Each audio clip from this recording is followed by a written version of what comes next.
আরে এনএসটি ভাই, তুমিও দেখি সুকুনা বান্ডিল বের করে ফেলছো। যাই হোক, বান্ডিলটা কিন্তু ভালোই আছে। আরে এত বছর পর আমার এই বন্ধু অনলাইনে আমাকে ইনভাইট দিচ্ছে।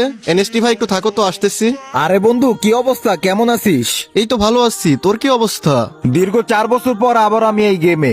তুই এতদিন পর গেমে ঢুকছিস, তোর ইনভাইট দেওয়া দেখে তো আমি অবাক হয়ে গেছি। ওই যে তোরা সবাই চলে গেলি, আগের মতো আর গেম খেলা হয় না। এই একটু গেমে ঢুকি, একটু একটু খেলে বের হয়ে যাই। সত্যি বলতে তোদেরকে অনেক মিস করি, আর মিস করি আগের দিনগুলা। আচ্ছা বন্ধু, চল না একটা গেম খেলি। তোর সাথে অনেকদিন হয়ে গেল গেম খেলা হয় না, আর এটাও দেখি যে গেমের ভিতরে কি কি পরিবর্তন আসছে। আচ্ছা ঠিক আছে, স্টার্ট দে। বন্ধু চল পিকে ল্যান্ডিং করব।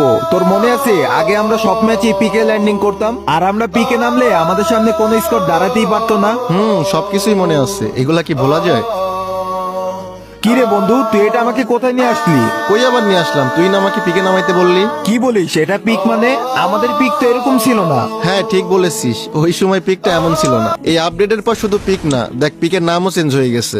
আচ্ছা যাই হোক, আমি তো মরে গেছি। তুই একটা ভালো জায়গা দেখে ক্যাম্পিং কর, না হলে আমার জন্য তুইও মাইনাস খেয়ে যাবি।